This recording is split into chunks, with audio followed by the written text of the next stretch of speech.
Digital cameras offer an unprecedented way for you to scan your photo collection, whether it's made up of prints, negatives, slides, books, or albums. And this process can be done with very little quality trade-off in exchange for the speed and low cost. Whether you're a family historian or whether you're in charge of a corporate archive, this digitized copy of your photos will become a valuable and informational resource. People and events will be made real, and you'll pick up 1,000 tiny details that you wouldn't be able to describe but are really easy to see. At the heart of this book is a very personal project. As you'll see throughout the book, I'm in the middle of a scanning project for my family's own 160-year-old photo archive. This has allowed me to do some real-world testing and gives us some concrete examples of the entire workflow. It's been a multi-generational effort with my daughter Josie scanning and the rest of the family helping to tag the images. To get prepared for the project, let's get an overview of each part of the process so you can see what's ahead of you. The first step is to gather as much of the material as you can. In our case, this meant pulling out many bins and boxes, projector carousels, folders, and envelopes. We sorted through them, grouping photos into bins according to media type, taking care to preserve any groupings that the photos came in with.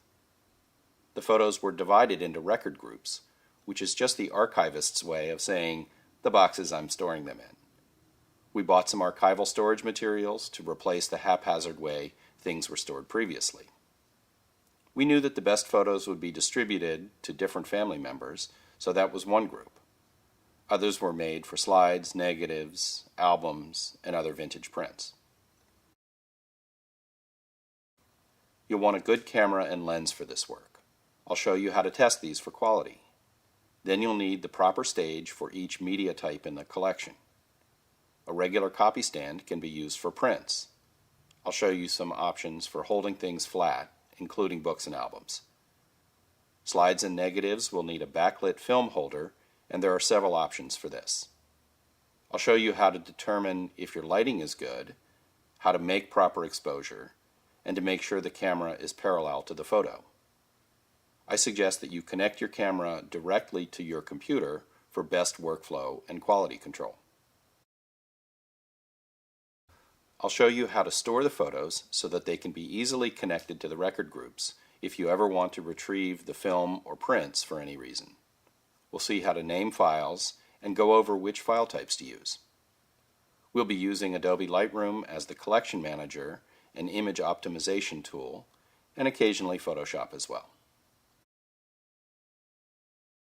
We'll see how to make a faithful reproduction of prints, but we'll also see how to restore faded prints, fix tears and other photo damage, and how to make photos look better than the original, for those of you who want to do that. Once the images have been scanned, we can start to add tags, labeling them for people, places, events, and other important stuff. This is where things start to get fun, as you're able to see photos of the same person over time. You'll be able to dig into subject matter, getting a better understanding of all the people and events pictured. You'll find that your digital archive will become an excellent place to store and preserve other knowledge. As you learn about the people in the images, you can make tags that can be durably attached to the photos, which can act as a way to preserve the history. And now we get to the most fulfilling part of the entire project, curating the photos into meaningful groups, making stuff out of the photos, and sharing those creations with other people. We'll see how to use a number of sharing tools that can connect directly to your Lightroom library. There are services that are geared for families and those geared for institutions. You can make images discoverable and searchable by keywords, and we can enlist the help of friends and family or coworkers to tag the images. If you're like me, this archive will set you on a never-ending path of discovery, connecting your past, present, and future.